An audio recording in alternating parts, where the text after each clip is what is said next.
secret passageway. Hey guys. Door number 1. Wait, so am I best girl or is one of... Oh! I've never been called best girl. I just have characters that have been called best girl. Oh, well, You are. What's the date today? 22nd. It's funny, one of my characters is currently in a contest over best girl. Do I have any Overlord fans in the house? Yeah! Funimation is doing like a fun little like contest on Twitter where they took all of the girls from Isekai Quartet and they like did like a contest to see who's best girl, and Albedo has made it to the final round, and she's up against Rem and A. And what is the witch girl from an anime I haven't watched yet? Amelia. Is it Amelia? I thought it was like Megamine. Thank you. So it's Albedo versus Rem versus Megamine. And if anybody's an Albedo fan, please feel free to go to Twitter and vote for Albedo for best girl. Really more like best woman. Okay. Slowly we march forward. So, what I'd love to do is get a little background on you, and let's go back to the beginning. This is what I always ask my guests: what got you interested in performing? Well, in performing, I think I came out of the womb. Like I literally, my parents have told me that when I was born, they both looked at each other and was like, well, she's going into the performing arts. So, I don't know. I guess I was born with that essence. I literally knew when I was 5 years old. I used to have blonde hair when I was a baby, and it was curly. And somebody told me I looked like a little Marilyn Monroe. And I was like, who's that? And they explained to me who she was. And I was like, oh, that's what I want to be. So, yeah, I've known from a very early age that I wanted to be an actor.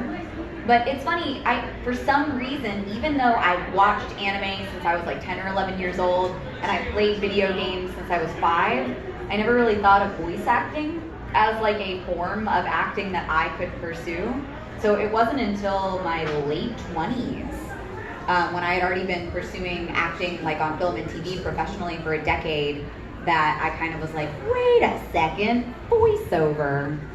So that's been, even though I've been acting my whole life, VO is more new to me. I think I've been doing it for like 5 years now, professionally. Because you had a respectable non-anime career up until then. Mm-hmm. What was the how did the anime become a blip on your radar? Really, I had a bunch of friends that worked in like the video game industry and in the animation industry, and I was telling them like, yeah, I moved from LA to Austin. Like there's, an industry here, but it's not as big. I've got to be a little bit more creative in how I, stay in the performing arts but make money. And all of them without fail were like, you act, you have a good voice, and you're into geekdom. Like, why are you not doing voice acting? You live in Texas. And I was like, oh, that's right. Do they do that here? Well, I didn't realize when I moved to Texas that Funimation was based in Flower Mound. Well, it did.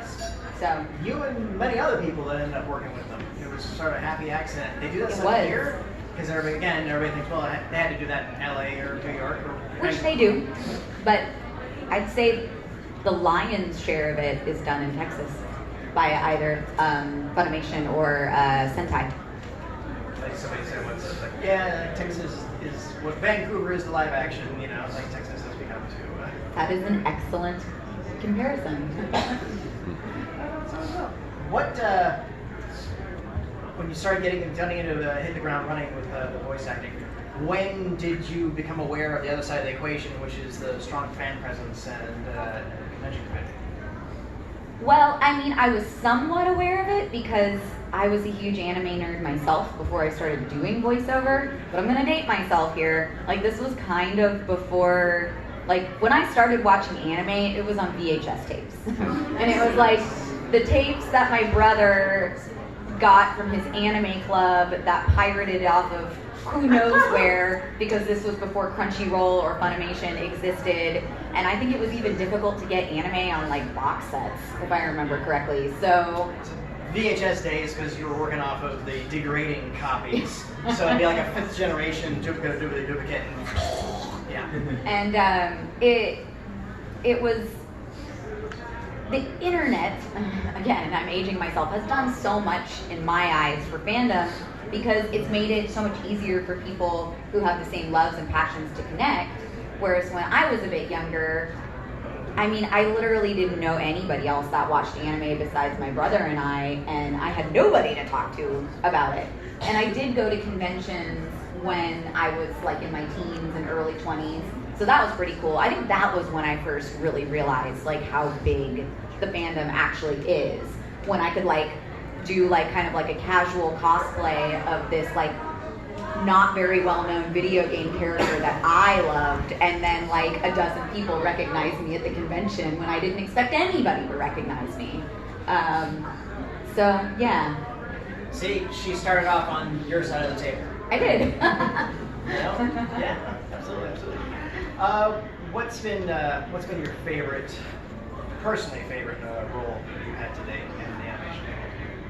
I hate that question. I know, but I mean, if I don't ask it, somebody else will. So let's get it out of the way. I always like, and I totally understand why it's like one of the number one questions that we are asked, but it's so hard to say because most of us get so invested in our characters that it's like they all become special to you for different reasons. And I've equated it, I am not a mother, but I feel like it must be like a mother, like, well, who's your favorite child? It's like, I love all of them equally. Or you would hope so. So like I said, all of them really are very special to me for different reasons. But I guess a couple that stand out even more so than others. Winter Schnee from RWBY. It was my first role working with Rooster Teeth, and it was also one of my first roles doing what we call relay, which means that instead of dubbing over an existing performance, we originate the character. So we do the voices, and then the animators animate the mouth flaps to our performance. So dubbing is so much fun and a really cool creative challenge, but it's a completely different experience from actually getting to completely make up what the character sounds like, how they talk, you know, what their personality is like, etc. So that was a pretty special one to me, and also because the Rooster Teeth fandom was kind of like very unique in a way that I hadn't experienced before either, and just like how excited and welcoming they were. And Urbosa from Zelda Breath of the Wild was pretty special as well, just because, I mean, it's Zelda. And, you know, to get to be, it felt like being a part of history to get to be a part of a game like that where they used voiceover for the first time. And also one of the biggest surprises of my life, a lot of people don't know that voiceover work, and particularly video game voiceover work, is really, really secretive. They guard that info and those secrets like a Swiss vault. It's absolutely crazy. So when I audition for a video game, I have no clue what I'm auditioning for. They don't tell you the name. It's a code name, like a made-up name of the game. All of the characters are different, like they give them different names. They take out all identifying details. They just tell you what you need to know about more like the personality, and they take out, you know, any mention of Gerudo or Hyrule or anything like that. So it's basically just like this completely coded information that you're being given. I went in and did the first round of auditions, the callback, booked the role and signed a contract, showed up for my first session, and did not know what I was recording for until I walked into the booth, looked at the script, and saw Hyrule on it. And it was like, it was embarrassing. Like, I started crying in front of Nintendo executives. It was really embarrassing. I had to like take a minute. So yeah. We talk about that a little more because recording for video gaming is very different from recording from narrative-based stuff. Tell the audience a little bit about that. Yeah, well, I will say Zelda is actually kind of one of the Zelda was actually more like anime dubbing in a way than a lot of other video games are, because we only did voiceover for cutscenes, really, for the most part, and they did do the cutscenes in Japanese first, so it was like we were dubbing. But yeah, most video games are relay, and video games are so interesting because oftentimes they're open world, so you have to record lines for like literally every possibility of what the player could do, say, or go in the game. So they tend to be massive undertakings with hours and hours and hours of recording, and it's also kind of, you know, when you're dubbing anime, you'll dub a death scene or a fight scene, and then that's it. In video games, you have to be like, okay, there are like 50 different ways your character could die. We need to do like 50 different death screams that all sound different based on the manner of death. So it's like, we need a scream as though you're being crushed by a boulder. Great. All right, how about a scream as though you're being, eaten alive by a monster from the feet first? And then it's like, okay, now one where you're on fire. So you have to be creative in some really interesting ways that I never truly thought about before when I was in acting school. Yeah, very, very true. It's like, wait. I think when I forgot who it was, she was like, yeah, I had to do a voice for. They said my character's being thrown into a wood chipper. I was like, oh God. Was it Fargo, the video game? Yeah, I know. I was like, who thinks of this insanity? So, this will be another I call it inevitable question, so we'll get out of the way.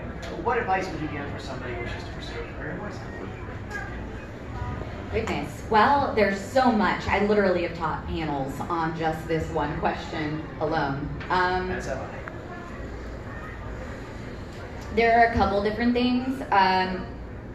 First and foremost, I always tell people, if you want to do voice acting and you're not already in an acting class or an improv class, like, get yourself in one, because it's called voice acting for a reason. So that's number one. Number two is kind of, I always say, do your research, because there are so many different types of voiceover. And depending on what you want to pursue, what kind of money you want to make, like, there are just so many different, like, branches. You know, like, a lot of people kind of turn their nose up at commercial VO because it's not nearly as interesting. But I can tell you, my friends who do commercial VO make a lot more money than I do. Look at national commercial, that's a really good paycheck. Yeah. And you know, what you would do to pursue commercial VO is different from what you would do to pursue character-based VO. And even within character VO, anime is different from video games, is different from cartoons. You know, especially I will say with dubbing, if you are particularly interested in anime dubbing, which I know a lot of people at conventions usually are, you know, I always tell people, like, get involved with fandoms online, get involved with fan dubs, like, find a way to kind of, like, practice and get involved in the world, so that if an opportunity comes up, you're not going into it cold. You created a little bit of, like, experience and practice on your own. And I'm not advocating that everybody, like, pack up their stuff and do this right now, but I do also say, with anime dubbing, a lot of voiceover they do remotely, which means that you can be in any part of the country that has a professional recording booth, and they can patch you in via Source Connect or Skype or phone lines to the production team, and you can record from wherever.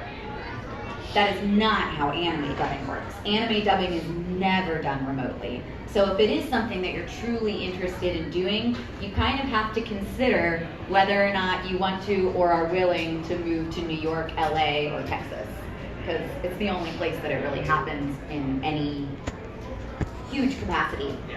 And then the last thing that I always tell people, and this is a little bit more of like a spiritual woo-woo piece of advice, is surround yourself with people who support you and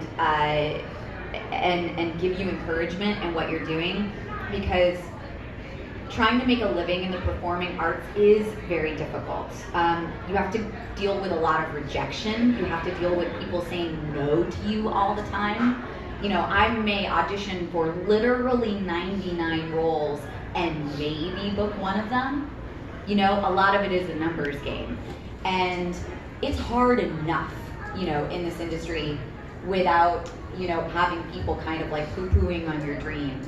And so for me, a huge reason why I felt like I was able to succeed in this industry is because I had a lot of people cheering me on and, you know, telling me not to give up and giving me encouragement and positivity when, you know, the rest of the world wasn't, or the rest of the world in the industry wasn't. So for me, that was a huge piece of the puzzle. Very good. I'll add to that some of the things I always tell everybody is that, yeah, you're going to audition 99 times. Yeah, because you're a professional actor. And you're going to 99 times, but remember this, if you go into any audition, don't think you're trying out for the role, just think you're auditioning to get invited to come back and audition again for something else. And most of my roles have been booked because I made a choice that was wrong for that role, but 6 months later, I'm like, wait, you came on in and you did the thing, and they're like, yeah. We want you to come on in and do that specifically for this. So that's just what it is. It's walking in there and just, thank you. Like, no, thank you. See you next time. Bye-bye. My acting teacher called it book the room, not the job.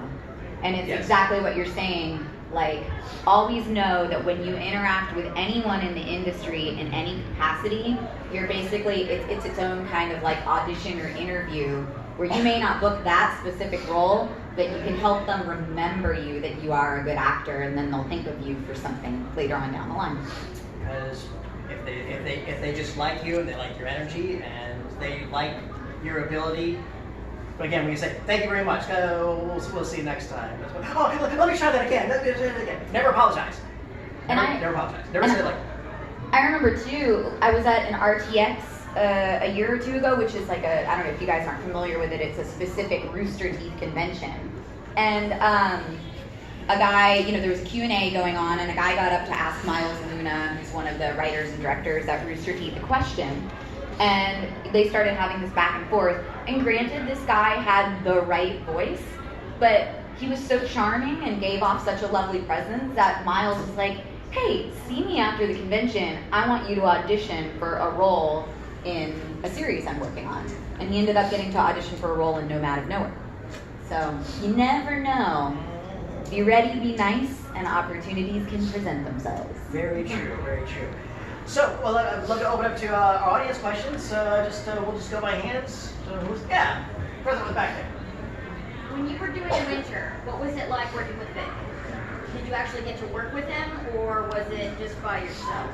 Yeah, no, so that's the funny thing about VO, for the most part, is that we don't really get to work with our co-stars. Because, I mean, there are a million different reasons. People being in different parts of the country, people's schedules not lining up, the cost of getting multiple actors in at one time is greater. But one of the biggest ones is audio fidelity. They want people to record their lines solo and individually so that you're not in a booth with another person and you accidentally cough over their line, or you step over each other's lines and they don't get a clean take. Sometimes with like the really big budget, like comedy cartoons like South Park and, you know, Bob's Burgers and stuff, where the timing and the comedy is essential, they'll get to all record together, but they'll be like all in their own separate booths, but they're recording at the same time and they can all hear each other. Disney loves to have one day they'll have their actors come on in and literally do a publicity shot of them. They'll have Tim Allen and them like, oh hey, this is how we record the whole movie. No, they bring them on in just to clip that clip for the extras. Yeah. So yeah, I can't tell you how many people I've worked with, but have never actually met in real life. And sometimes at conventions is like the first time that I ended up meeting them and saying hello. And again, with anime and the redubbing process of this way, it's really hard to have people in the room with the points and the peeps and whatnot. So yes. Do you ship Winter and Crow. Because I Yes. Okay,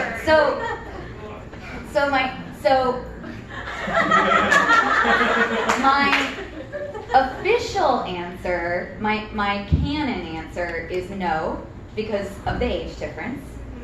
My unofficial answer, my non-canon answer is heck yes. I love like the like art that I've seen of people. Yeah.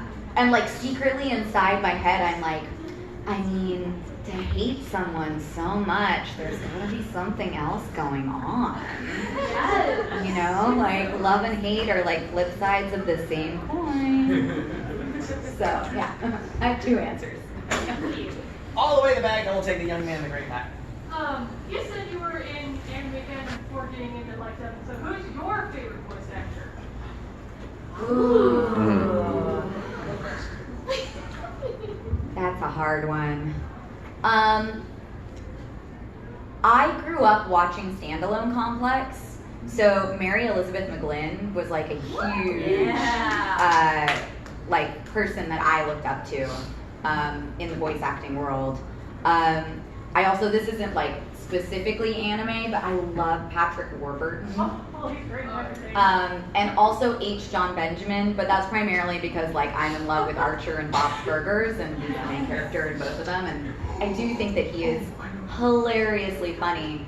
And it's an interesting example of like some voice actors become famous or well known or whatever because they can do so many different voices, and then some actors become famous because their one natural voice is just so cool They got a timbre that like yeah, you hear it and it's iconic and you can't mistake it for anybody else. Like you could blindfold me and play me a clip of H. John Benjamin sneezing and I'd probably be able to tell you that it was him. I'm buddies with Dana Snyder, and the funny thing is that he can do other voices that doesn't sound like him, but he said, I'm at the point now where I just, they want this, they want this, it's like, yeah, just wants like something else. But yeah, I'm like, oh, poor you, you're a slave to your popularity. So, yeah. Are you hoping to voice Urbosa in the Breath of the Wild sequel? Well, I will tell you, I know nothing more about the sequel than you guys do. Like, I literally know zero. So I have no idea if Urbosa or Riju or anybody from the first game will even be in the sequel. But if Urbosa is in the sequel, I certainly, hope that I would get to reprise that role because she is very near and dear to me.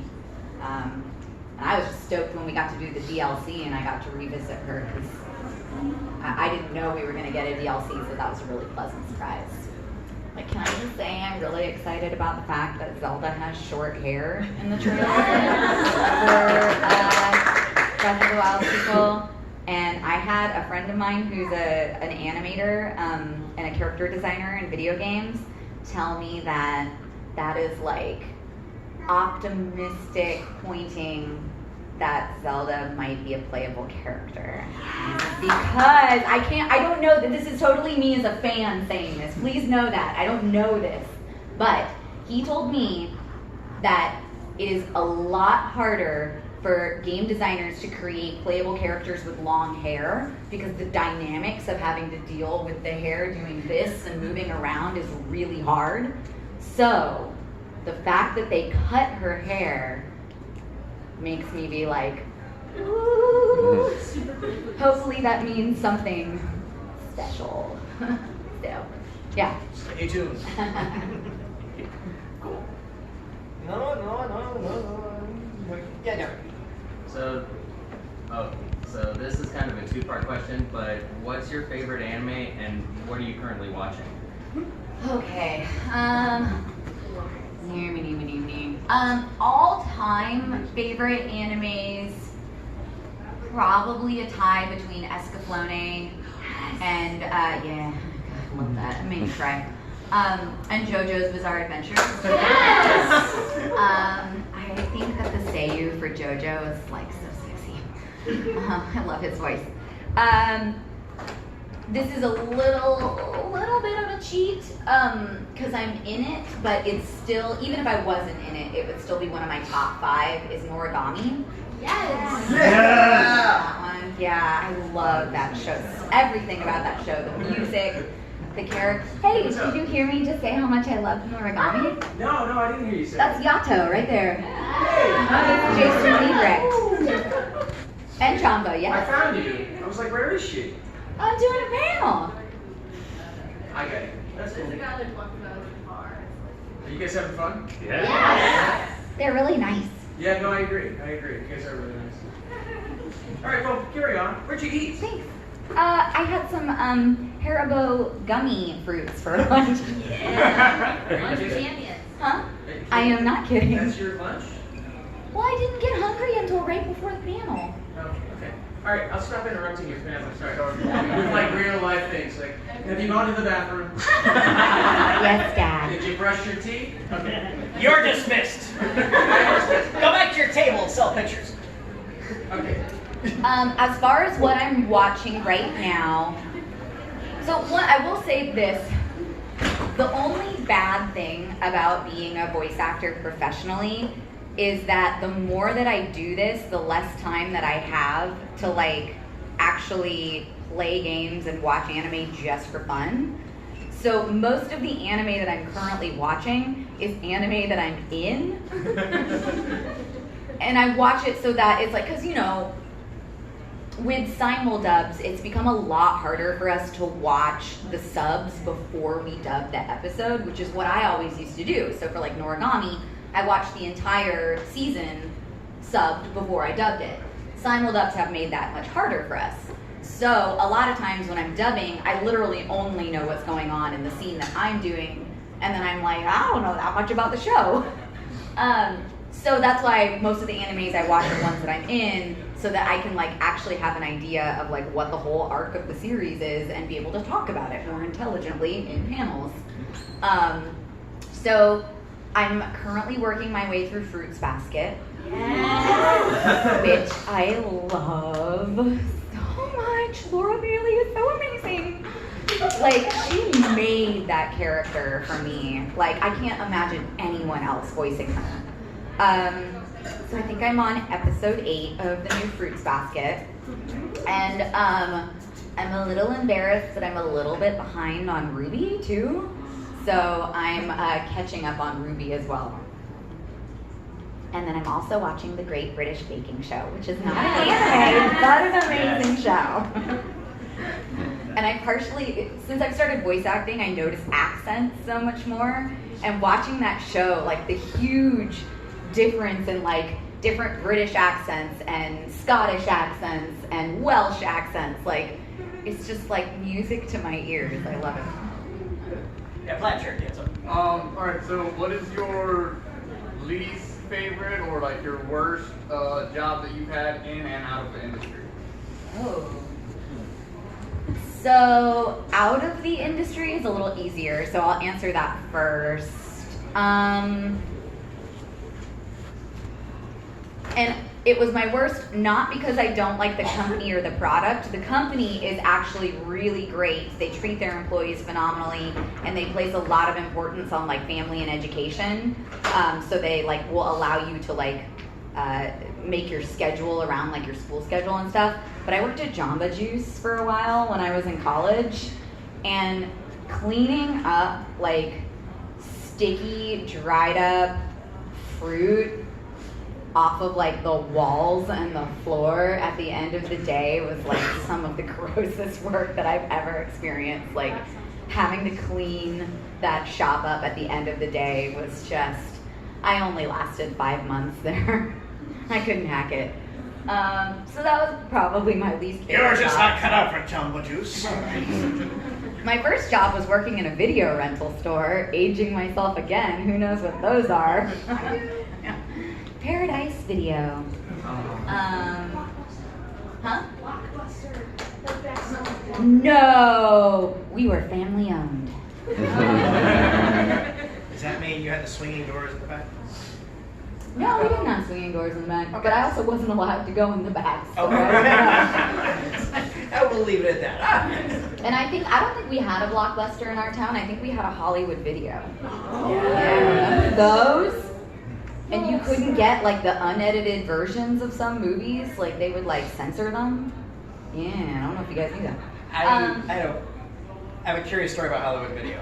They just opened one in my area, and this was at Hollywood Video was the very tail end of VHS. Yeah. And it was like, I was like kind of questioning why they do this.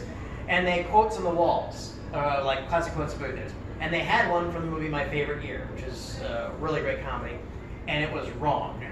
It was a quote where he freaks out about performing for a live audience. It's like, I'm not an actor, I'm a movie star. They had it backwards. It was like, I'm a movie star, not an actor.